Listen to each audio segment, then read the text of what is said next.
Hey folks, my name's Kevin and it's time for a little bit more knife nerdery and I'm so excited about this one. I think this is easily the coolest knife that CRKT has released this year. This is the Michael Walker Blade Lock. And in this video, we're going to be talking about the 35-year-long history of this incredibly interesting knife mechanism. We're going to be digging through the patent, taking this thing apart, showing how it works. We're also going to be comparing it to the, let's see if I can flick this. These older ones are harder to flick. Ooh, I got it. The original version of this knife, originally called the BladeLOCK II, that came out almost exactly 22 years earlier. We're also going to be comparing it to the original version. Ooh, I got that one too. The original Blade Lock from CRKT that came out 2 years before that. Though technically speaking, that's not exactly what this is. I'll explain that once we get there. Now, I said I think this is easily the coolest knife that CRKT has released this year because it is a perfect example of two things I think they do extremely well, some of their biggest strengths, and two things that I think that they do better than basically anyone else on the market. And the first is just partnering with iconic, influential, and important knife designers to bring their aesthetic design. Now we're talking the shape of the knife, the appearance of the knife, but also things like the ergonomics, the balance, and the way that it moves. Things that you would only ever be able to find on extremely expensive high-end customs, and bringing them down to the mass market. Like this here, this is the CRKT Fortuitous. This is another Michael Walker design, and this is such a good recreation of his incredibly unique aesthetic that is part 80s, part Art Deco, part Southwest. It's so cool looking, but it also has all of the same ergonomics, shape, form, and function as one of his customs. And you simply would not be able to get a Michael Walker custom for anything less than, they cost tens of thousands of dollars. But the other thing that CRKT does that is so cool is they partner with knife mechanism inventors. People inventing novel knife opening mechanisms, knife form factors, think of like the CRKT Kiss from Ed Halligan, or knife locks. And the thing is when you're working with Michael Walker, well, you get both of those in the same package because Michael Walker isn't just a true artist and craftsman of knife design, but he's also one of the most prolific and influential mechanical minds in knives of not just modern day, but of all time. And this is just such a cool example of those two things coming together in a single knife. But it's also an example of a third thing that CRKT does that I absolutely love, and that's just bring back really cool old models. Like at the same time, they just re-released the Dactyl. This is such an incredibly cool, weird knife. And the other version of this, the Snap Lock from Ed Van Hoy, has never left rotation. The fact that they keep odd, weird stuff like this on the market or bring it back out, kind of has like a Disney Vault feel to it, is just so incredibly cool. So few companies re-release old models. And so this is just an incredibly cool opportunity to get a piece of history. Now, I managed to track down one of these original versions. In fact, I even got it like new in box. We'll compare that later. But it was incredibly hard to find this, and it was really expensive because there's so few left, especially in nice new condition like this. So the fact that people today can not just get this design, but this is an updated version. All the materials here have been updated to modern standards, and there's a really significant difference between these two that makes this one a lot easier to flick, if that's something that you're into. But we'll talk all about that knifey-nice aspect of this and compare it to the original a little bit later. Let's start off talking about this mechanism. Now, the idea for the Blade Lock originally came to Michael Walker in the late 80s when he first started putting thumb studs on his liner lock knives. Now, you gotta recognize, thumb studs were actually still a pretty novel concept in the late 80s, and so Michael Walker didn't take them for granted. He really thought long and hard about how do they work, how do people interact with them, and he noticed that to push on a thumb stud, you end up putting a lot of force down towards the blade. And he started thinking, well, could you use that to your advantage? Could that be the basis of its own lock mechanism? He began prototyping, and by the beginning of 1990, he had built his first blade lock and filed for his patent in March of 1990. It was issued in December of that year. Now, there's definitely a lot of variables that go into play in terms of how long it takes a patent to issue, but even in 1990, that was an incredibly fast time for the patent office to actually approve a patent. And what that speaks to is just how innovative this was. It took them very little time to dig through prior art and establish that no one had ever done anything like this before. Michael continued making his customs through the 90s, and it wasn't until 2001 that this production version came out from CRKT. So why did it take over a decade? Well, in Michael's own words, it took that long because no major knife manufacturer was capable of putting the blade lock into production because of the challenging machining and close tolerances required. Yet I think about the fact that CRKT didn't even exist in 1990 when he made this. And so partly what he had to do was wait for a company as creative and ambitious as CRKT to come into existence. Someone willing to take on the challenge of the tiny little pieces that happen inside here and make something like this physically possible in the world. So this original version, called the BladeLOCK, came out in February of 2001. There's two different versions, serrated or not, model 4003 or 4013. And I said at the beginning that technically speaking, this is not that, because the original version of these that came out in 2001 had this same Zytel material, which is a name brand for glass reinforced nylon, as this little cap right here. So this cap would have been black on both sides. It would have matched that. This version with the steel was actually a re-release of this that came out in 2003, the same year that the sequel came out, the BladeLOCK II. These have always had these steel covers, and they swapped the covers on these to steel as well. I purposely hunted down one of those because I just like it a lot better. It looks cooler, and it just feels better when you're touching it. I've never been a huge fan of Zytel. Now these also had two different versions, full plain edge or serrated, models 4102 or 4103 for the serrated version. And these came out, like I said, in February of 2003. 22 whole years later, we get this, February 2025. And it is incredible how just spot on they nailed all of these little details. We're going to be comparing them in very small detail in a moment, and there are some interesting subtle things, but the big difference between these is just that they've upgraded everything in terms of quality of life. All of the materials are better, and like I said, a pretty substantial difference in how it's working inside that makes this one just easier to use. Now what's really wild is that despite all these upgrades, in a weird way, they actually made these more affordable. So when they came out originally, they had an MSRP of about $80, and they were selling at retailers for around $65. And yeah, the MSRP on these new ones is $125, and they're selling at places like Blade HQ for $85. And yes, those numbers are obviously higher, but there's been 20 something years of inflation in between. So if you take those original prices and adjust them for inflation, that $80 is more like $145 today, and that $65 is more like $116. So comparably speaking, relative to the rest of the world, these are actually more affordable, considerably more affordable than they used to be. But we got to dig further into this mechanism itself. How does this actually work? You'll notice that I was able to flick this at the beginning, but this is actually locked in the closed position as well. This thing that looks like a thumb stud isn't a traditional thumb stud. You don't push on it to fling the knife open. Instead, you push down on it, teetering this little teeter-totter bar downward, and then rotate the blade open. Once you get to the open position, you'll see that this pops back up, and now it's locked in the open position. To close it, you simply push it back in and glide it back home. To show how this works even better, we gotta take this apart. So let's get our mat. To show you how this lock bar actually is working, you're just gonna have to take off this back panel. That's a lot easier to do on this old version because this screw here is the one that comes out. You can just take the screw out, take this panel off, and you can see what's happening.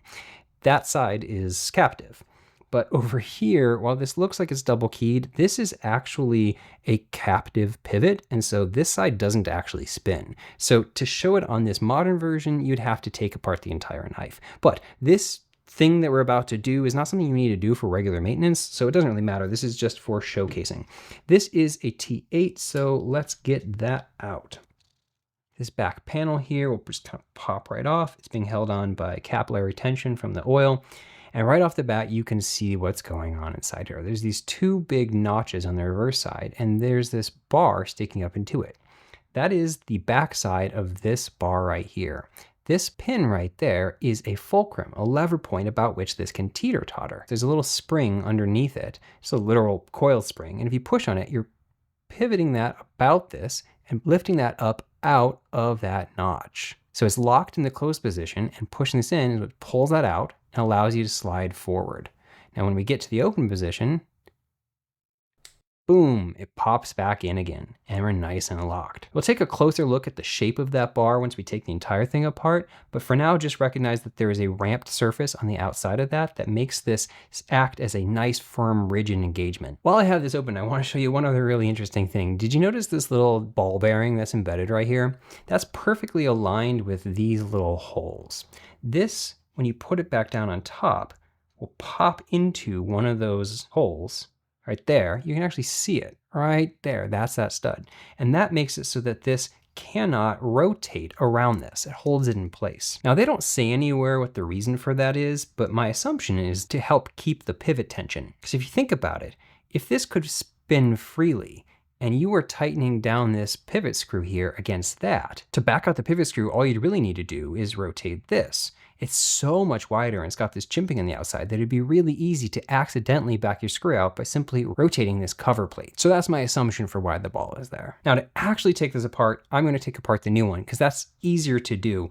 The big reason is because on this old one, we've got T5 screws here, T6 screws under there, and this T8 screw here. And this one is just T6 and T8, so it's going to be a fewer number of screwdrivers than I need to have. So first, let's just put this guy back in. So on this modern version, the screw that comes out is actually the one on the show side. And we do have to take all of these pieces off on the front because there's little screws underneath that to hold this in through this backspacer. Now, if I recall correctly, I don't think we have to take any of these back parts off. I think on this version, we can disassemble this entirely from this one side, which is a nice improvement because in this one, you have to swap back and forth and basically disassemble the entire thing, including taking off the clip. It's kind of a pain in the butt. But on this new one, let's just start off by taking out this pivot screw.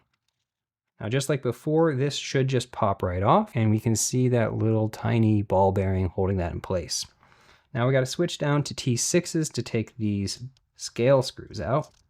Yeah, there's definitely a lot of these here, and they don't need to all be there, but it's part of the aesthetic look of the original, and so honestly, I'm glad they kept it because it just kind of looks neat. Kind of a pain in the butt when you're taking it apart, though. I'm actually going to leave the screws in place, too. See if I can just lift this entire piece up off. Okay, now we can see the body screws that are inside. These are again T8. And that should do it. The rest of this should just kind of come apart. Let's see. Oh, yep, just popped right apart in my hands. Okay. Right off the bat, you'll see that we've got an incredibly tiny set of caged bearings here. Like that is itty bitty. And you can see that they needed to do that because otherwise they'd be getting in the way of this mechanism here. You can now see on the other side, those same slots that we were looking at before, but now we're looking at it from the inside of the knife. You can now really clearly see this teeter-totter bar. Like I said, there's literally just a coil spring underneath it. Pushing on that lifts that up out. Now on the back here is where you can see this ramped surface. This is our ramped lock face. It's coming in at an angle because this thing is rotating about this center spot. And it's this surface here that wedges against that and wears in over time, making sure that this continues to have no blade play. What a neat, weird little system. Reassembling this is pretty darn easy. You just stack this down on top, pop this back in, and then just push this plate down on top. Of course, we do need the stop pin in place first. Put these body screws back in. And we can just drop this entire piece back down on top, which is, again, why I didn't take those screws out. Although they just popped out on me.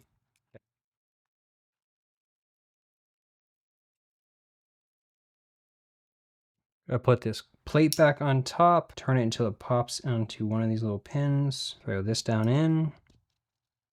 There we go. And we're good to go. Okay, let's start talking about this as a knife and compare it to the original version. And right off the bat, it is remarkable just how exceptionally similar they were able to make this. It's been 22 whole years, and they moved production from, you can see this original one is Taiwan, these new ones are China. So 22 years in an entirely different country, and they're able to make such a tremendously identical knife. It is really impressive. There are a few specific changes, like one of the obvious ones right off the bat is the style of this thumb stud right here. Obviously the color of it has changed as well, but the shape of it, it originally had these little indentations along the side. Now it's just kind of serrated around the outside. But for the most part, these are exceptionally identical knives. On both of these, we have a 2.9 inch blade. So it's just under that 3-inch legal limit in some locations, and that's being measured from the outer edge of this handle portion here out to this tip. If you're talking the sharpened blade portion, that's 2.71 inches. And that is basically identical on both of these. They line up exactly. Now on both of these, we also have the same reasonably thick, but not super thick blade stock of 0.135. This blade stock was a lot more common on knives back then, even EDC knives. These days we have some thinner knives out there, but this is not terribly thick. Like, it's still plenty thin in order to be able to push through cardboard just fine. But the big thing is that a blade like this blade shape, which just works so good in a pinch grip, this is meant for these kind of utility cuts. And for that, you don't really care if it's a thicker blade, because what you're using is almost entirely the edge and the tip. And this is just a perfect blade shape for that. You've got a little bit of belly, just enough that makes it so you can contact the surface down here, but you can also so easily cut with that tip. And this is an ergonomic dream. Now you'll see we have a pretty different tip if we actually look at the tip itself. But the main reason for that is the fact that this is a serrated version. If we come back here and look at this original version of the BladeLOCK, its tip is much more similar to the modern one, at least in terms of its symmetry. That's because on a non-serrated knife, they're able to put a consistent edge on either side. On a serrated version like this, it's not uncommon to see this kind of chisel ground effect, where we have almost no secondary bevel on this side. It's basically zero ground. All of that bevel is on this side to accommodate these serrations. But you might have noticed the light bending when I was able to do this, and that is one of the biggest differences between these two versions.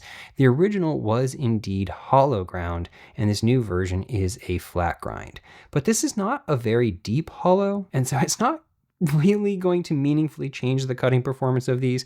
But I will say, between the two, this is going to be slightly slicier for being slightly thinner further up the blade. So I would have loved to have seen this still be hollow, but it's not that big of a deal given how shallow this hollow was. And like I said before, this is primarily going to be used for these kinds of utility cuts where that depth doesn't really matter. The handle sizes of these are, again, exceptionally identical. Like, we're talking to the thousands or at most tens of thousands in terms of difference in any of the dimensions and lengthwise. And so we're looking at just over 4 inches of handle length. And so even though this is under 3-inch blade, this has plenty of handle for even people with much bigger hands than me. You can see in this back grip, I'm able to put my finger in this curve right here, put these 3 fingers along here, and have this one line up there, and this is an ergonomic dream. This feels so good and locked in, especially with my thumb against this thumb ramp. But you can also choke up. I can move these 2 fingers all up here, or I can put my thumb in front of that ramp, and you can see that there's plenty of room here for someone with much bigger hands. Since I mentioned that ramp, let's really quickly look at this. Technically speaking, this jimping has changed. This is much more of just kind of like sharp points, and on this newer version, we have a more modern style of jimping where we've got flattened off crenulation. I much prefer this. This isn't bad jimping at all. It's not that uncomfortable. It grips really well, but it's not comfortable to slide your finger along. This is the kind of jimping that doesn't really grab you until you apply pressure. And so it's quite comfortable if you're just kind of like moving your hand, but the moment you actually push down, it grips quite well. It is interesting to note though, that the jimping that's on the bottom remained that same kind of little micro spike style of jimping. Now, because this jimping is sitting relatively flush with this, it does provide grip if you're gripping down, but this is another case where you can slide your finger around this and it's not going to be uncomfortable. It's not until you're really pushing down that it really pulls at all. So this feels amazing in this choked up grip, in this choked back grip, and it's, oh my God, it is perfect in a pinch grip. You can see my fingers have somewhere to anchor against. This finger is able to sit in this little notch right here. This is the kind of thing, this is why you partner with a designer like Michael Walker. The shape of this is so incredibly intuitive. It just feels so good. Now the materials across the board have been upgraded, quite a significant amount. On these old versions, we're using a AUS 6M blade. That's true on this original version as well. In fact, the material specs across these are exactly identical. Now, AUS 6M was a common blade steel at this time, but it is really nice to see that they have upgraded to 14C28N over here. 14C is a fantastic budget steel and a really great choice. Now, the handles in these original versions was 420J2. This is something that they used on a lot of knives back then. They don't actually say, and I explicitly asked and they were not able to tell me what the steel is for these handles here, but it's some kind of modern steel that is just not going to scratch quite as much. 420J2 is something that works actually pretty well as a handle material because it's quite strong in that flexural way. Like it's able to flex rather than crack, and it will flex back rather than permanently bend. But it's a very soft steel and it definitely scratches easily. And so if you ever see one of these that isn't brand new in box, it'll probably have little scuffs all over it. And that's, like I said, a very common steel from that era. And so it's probably something you've seen on a lot of knives from this era. This new one, whatever it is, has a really nice satin finish on it. It's just lovely. It's also a little bit thicker. The only dimension between these that is different is the thickness. It's not super dramatic. We're talking 0.4925 inches over here, measured at this thickest spot on these little grip parts, up to 0.545 over here. So they're both still around a half an inch, but it is noticeably a little bit thicker. The main reason for that is that handle liner parts themselves. Again, it's not tremendously thicker, but it's a few thousandths of an inch thicker, enough that you can even tell with your visual eye. You can also see that these plates here are just slightly thicker. Everything is just slightly thicker, but the bigger thing is there's also a bigger gap in there to accommodate the bearings that are in this version of the knife. Sticking with materials, these original versions had Zytel, and like I said, on the original version of this, they use Zytel for this plate cap here as well. So I am very, very happy to see that they upgraded that to G10 over here. And they didn't just use any G10, they used the perfect choice of G10. Well, I don't know. Color-wise, you might argue that black and brown isn't going to be for everyone. Hopefully they come up with other versions at some future release. But my point is that this layered, stacked, colored version of G10 is the perfect choice because you get to see this incredibly cool pattern. Now this is custom molded on the original one, and it's going to be machined over here on this one. And the machining takes away that brown layer on top and lets you see that black underneath, and it's just so incredibly cool. It also means that you get to see those layers reveal as you go down this contour. It's just, oh, it's such a visually neat effect. And this crisscrossing arcs to create a texture pattern is very, very functional. Like it provides excellent grip, but it's also an iconic detail that Michael Walker put on a lot of his customs. So I love getting to see that not just preserved from the original, but magnified into something that you can see even better. They also upgraded the back spacer to be a G10 as well. It was Zytel on the original, and you can see that they actually made it flush now. It's like very smooth and flush across, and this original version was set down in slightly. Now between these, they even managed to keep the clip the same. I don't know, maybe people would rather them have changed this to something slightly more modern since their world is very fond of deep carry these days, but I personally think it just fits right aesthetically on this. You will notice that it looks different. Now, one of the things is that the billboarding is different. Like it actually said Blade Lock on there. Actually, this is a good time to just take a pause and talk about the billboarding in general and the naming scheme of this. Technically speaking, this here is the Blade Lock. It's all one word and it's written with lock in capital letters. This version here is the BladeLOCK II, and it's written again with capital letters, and you'll see both a Roman numeral 2 and a number 2. This new version here is technically speaking the Blade Lock with a space in between and treating lock as a separate word. Now that's not super important, but you will see they no longer write it on the clip. Now this is something they used to do on knives back then, so there's a kind of nostalgic iconicness in my mind, but I personally hate billboarding on clips. I don't like anything on the clip it's sticking out of my pocket, so that's actually something that I am happy to see go away. I am a little bit bummed that they changed the way that the billboarding works in general. Like this now says Walker Design, and I'm sure that's a choice he made, but I loved the fact that these original versions have like his literal signature on it. The big thing is that I wish that they still put the patent number on there. I love when knives have patent numbers stamped across them. And even though I'm not big on billboarding in general, patent numbers are something that I make an excuse for. So I do wish they still left that. Now back here on this clip, the big reason why you're able to write something on it and you can see it like that there is because this clip used to be coated with Teflon. That's the thing that CRKT did for a while back then. These Teflon coated clips to make it slide in and out of your pocket easier. Now Teflon would scratch up, and so it meant that in general it would look marked up much quicker. But also this Blade Lock name here would get all scratched up and become illegible pretty quickly. Over on the modern one, we've got just some kind of, stonewashed steel.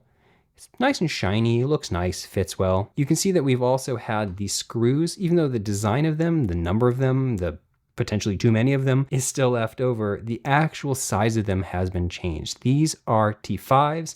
and these are T6s. Now, I'm not really a huge fan of T6s, but I will take them any day over T5s. Now, the last difference between these when it comes to just kind of specs is that the new version is ever so slightly heavier. This old version here was 3.845 ounces, and this new version is just a hair over 4. I measured it at 4.086. And the big reason for that slight increase in weight is, like I said, everything's just a little bit thicker. The blade's basically the same, but these handle slabs the entire way are just a little bit thicker. This part's in here is a little bit thicker. And lastly, G10, which is all over this entire handle part, just weighs more than Zytel. Zytel is incredibly lightweight. So while it does weigh slightly more, it's not that big of a difference. The big thing is that both of these are slightly heavy for a 3-inch blade. 4 ounces is not heavy, but when you're talking about that ounce and inch ratio, that's not a prescriptive thing, it's an observational thing. People tend to find about an ounce and an inch their expectation when they pick up a knife, and so this being 4 ounces for a 3-inch knife makes this feel just a little bit hefty. But the heft is really nicely distributed. If we look at our balance point, it's right there. And so that works really, really well. It's basically perfect here in this choked back grip. And even if you're choked up, it means that it's distributed in a really nice way. So this knife feels really well balanced, and it's really easy to have a sense of where this blade tip is. So I don't mind the weight whatsoever. Now, both of these are going to be smaller than this original version. Just to give you some quick specs on this one here is a 3.43 inch blade with a 3.1 inch sharpened cutting edge, and our handle is just over 4.5 inches. So if you want a full-size knife, you might want to track down one of these old ones. It would be really cool if they released a modern version of this as well, but for me personally, this is both my preferred shape, but also absolutely my preferred size, and so I'm really glad this is the version they brought back. While we're comparing these though, one really cool thing that they did between Gen 1 and Gen 2 is transitioning to nested liners. On this original version, we just have standard sandwich construction. We've got flat slabs layered on top of each other. But for Gen 2, you can see that the inside steel liners do extend almost the entire way, but they're shrunken down and nested inside these Zytel handle slabs. And it's just a much cleaner aesthetic. You've got this nice clean lines this entire way. I really, really like that. And that's something that, honestly, that's something I expect on a modern knife. It's not something I would have necessarily expected in 2003. That's kind of innovative. And both of them, I think, are a big step up from the original version. Now let's talk about the action. This is one of the things that they changed that is really, really cool to see. These original versions are on washers.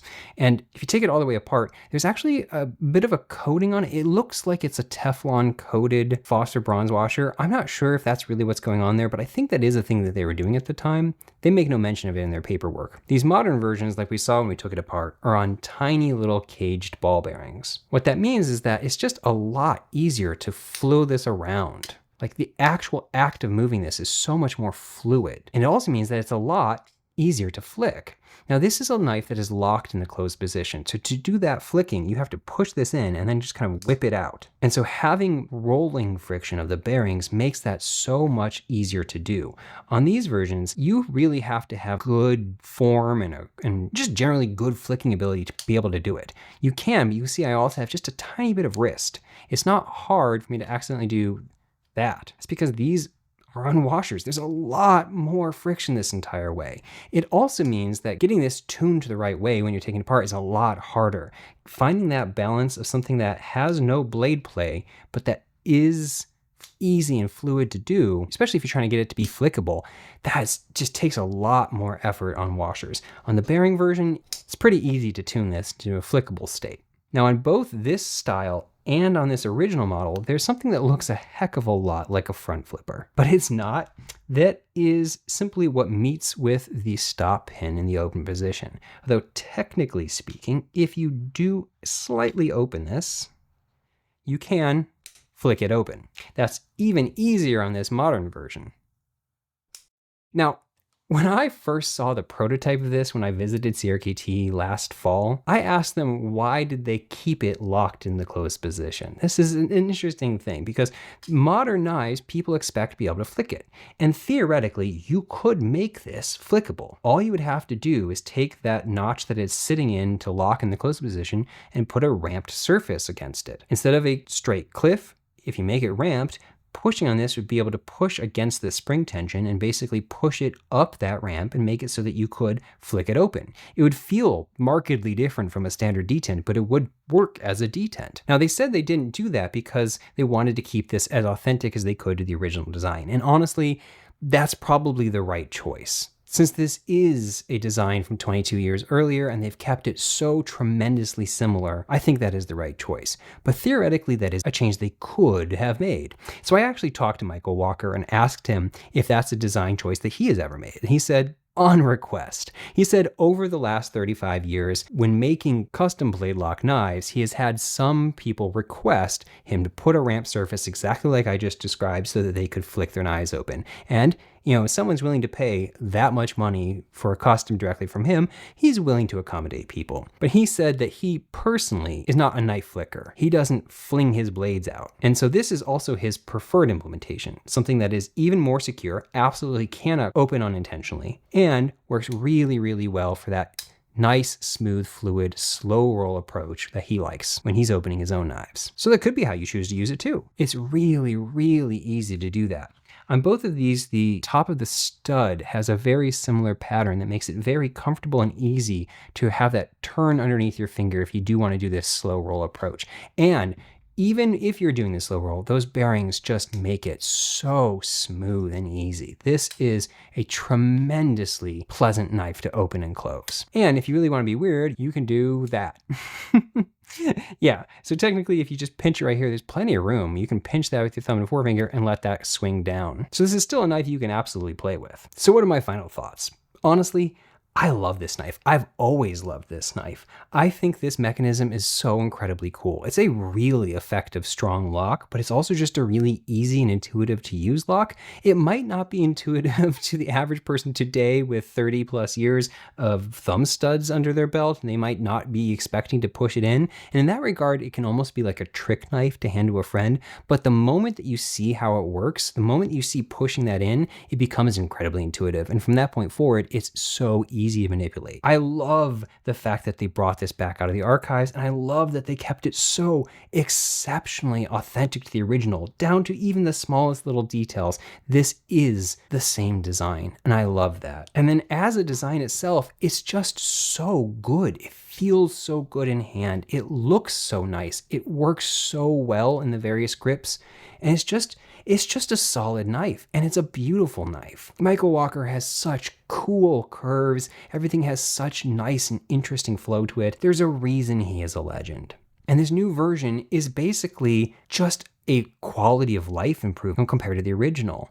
We've got better materials across the board and an easier action with those new bearings. There's really only two ways I think the new version is slightly worse than the original. The one, like I said, I am a sucker for hollow grinds, so I wish the new version was still a hollow grind. It's not a big deal because this isn't a deep hollow. The other has nothing to do with the knife itself and just has to do with the packaging. Now, there's nothing wrong with the packaging. Modern packaging, they use nice boxes. I like this kind of topo pattern that they have on here. My complaint is simply that they no longer include this little insert. I am such a sucker for the marketing material that they used to put into knives back in the day. And so they used to include, as well as the catalog, bring back the catalog, they used to include this little pamphlet about the blade lock specifically.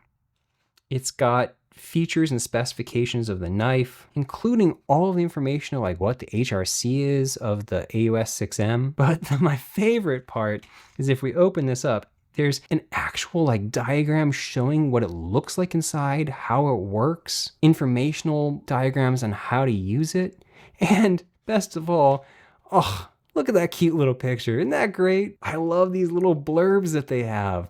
Bring this stuff back. Getting to read these kinds of old little pamphlets is one of the reasons why I work so hard to find versions of these knives that are new in box. And they just simply don't do this anymore. This new version has a little thing it's a, warranty card, advertisement for another thing. It's not really a catalog. This is okay, and I'm glad that it's there. But man, bring back the original packaging. So there we have it. I love this thing. I think it's just so cool. It's such a cool mechanism. It's such a cool piece of history. and it's such a really good knife. So thank you all for watching, and huge thank you to CRKT. They actually sent me this.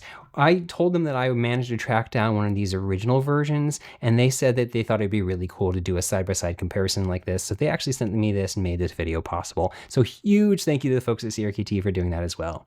Thank you all for watching, and I'll catch you all next time.